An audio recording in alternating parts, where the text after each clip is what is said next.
Bonjour, mais Luc, qu'est-ce que tu fais là? Tu vois, j'ai été mis au pilori. Et ça va? J'ai connu des jours meilleurs. Et c'est quoi ça, le pilori? C'est cette installation qu'on a ici à la Sarah.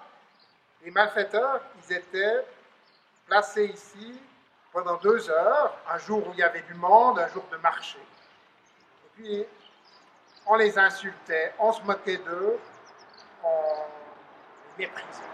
Donc si je comprends bien, le but de cette installation, c'est juste de mettre la honte à des gens? Tu as tout compris.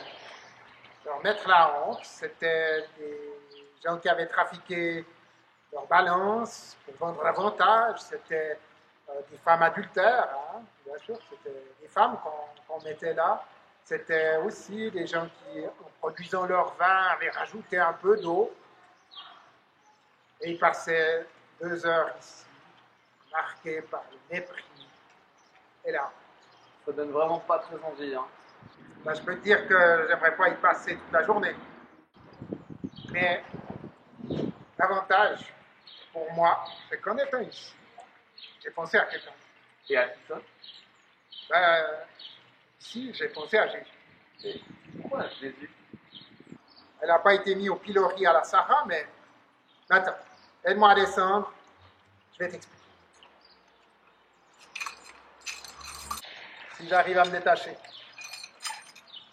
Ah! J'ai connu des jours meilleurs. Ah, je pense bien. Allons en face.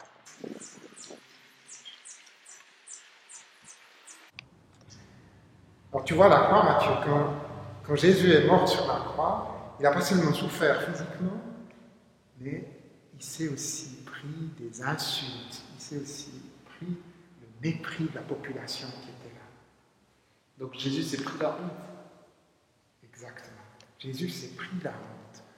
Et tout ça, tout ce mépris qu'il a reçu, c'était sous les yeux de sa mère. Mais pourquoi il a accepté de faire ça? Pourquoi il ne s'est pas enfui? C'est quand même le Fils de Dieu. En mourant sur la croix, Jésus s'est pris la honte, mais surtout, il s'est pris notre honte. Il a pris les conséquences de nos fautes, et dans ces conséquences, il y a le fait que parfois on a honte de la manière dont on s'est comporté.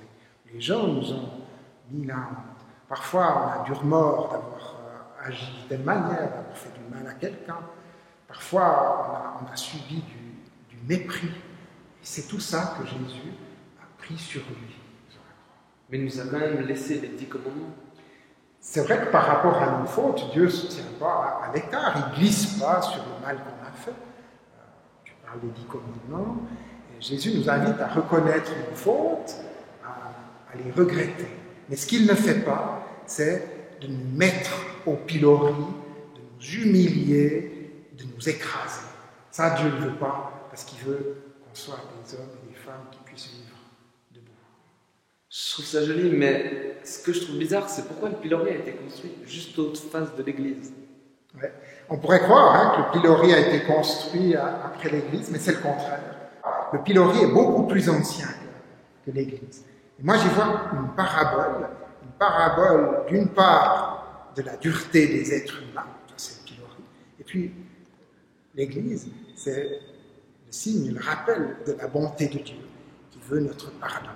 On pourrait se dire que le pilori, ça concerne le Moyen-Âge, que c'est très ancien, mais il suffit de penser aux réseaux sociaux, hein. Sur Facebook ou Instagram, il y a des gens qui se font maltraiter, qui se font lyncher. C'est un pilori. Quand je t'écoute, je me dis que c'est quand même bien qu'ils aient gardé le pilori juste en face de l'église. C'est comme un appel à ne pas mettre au pilori les uns les autres, que ce soit sur les réseaux sociaux ou bien dans la vie en général.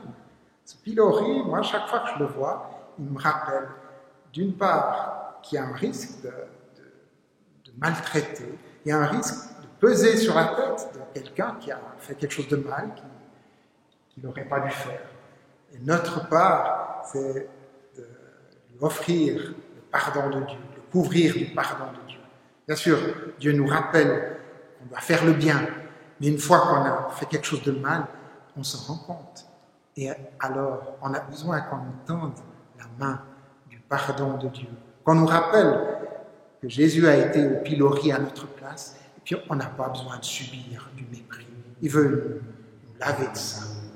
Quand je t'écoute, je me dis que Jésus ne veut pas nous mettre la honte, il veut juste nous offrir son pardon. C'est exactement ça, Mathieu. Je te remercie d'avoir tourné ça avec moi. Et je rappelle qu'avec Reka, on se tient à disposition pour un échange, parce que quand on a subi du mépris, quand on a eu honte de quelque chose, parfois on a besoin que ça soit entendu par un autre qui puisse nous annoncer le pardon de Dieu. Il y a cette parole dans la Bible que j'aime beaucoup qui dit « Là où le péché abonde, la grâce surabonde ». Alors avec Reka, on est disponible pour, entre quatre yeux, vous dire dans votre vie que la grâce surabonde. La bonté de Dieu est plus forte que tout. Bon dimanche. Merci à Eric qui va nous chanter, nous jouer un chant qui est comme une prière. Dieu nous parle, on lui répond. Marche en ma présence. Marche en ma présence, je suis avec toi. Lorsque tu avances, je prends ton chemin. Marche en ma présence, je te tiens la main. Chaque jour qui passe, chaque nuit qui vient. Mon Dieu, que veux-tu de moi? Tu m'appelles, je ne te vois pas. Mon Dieu, toi tu me connais. Dis-moi, quel est ton secret? Marche en ma présence, je suis avec toi. Le Dieu de l'Alliance n'oublie pas les siens. Marche en ma présence, je te tiens la main. Dans ce qui te peine, dans le moindre rien. Mon Dieu, que veux-tu de moi? Tu m'appelles, je ne te vois pas. Mon Dieu, toi tu me connais. Dis-moi, quel est ton secret? Marche en ma présence, je suis avec toi. Donne ta confiance, tu sais que j'y tiens. Marche en ma présence, je te tiens la main. Ouvre-moi ta porte, tu n'auras plus faim. Mon Dieu, que veux-tu de moi? Tu m'appelles, je ne te vois pas. Mon Dieu, toi tu me connais. Dis-moi, quel est ton secret? Marche en ma présence, je suis avec toi. Entre dans la danse, n'attends pas demain. Marche en ma présence, je te tiens la main. Je deviens ton frère, je deviens ton pain. Mon Dieu, que veux-tu de moi? Tu m'appelles, je ne te vois pas. Mon Dieu, toi tu me connais.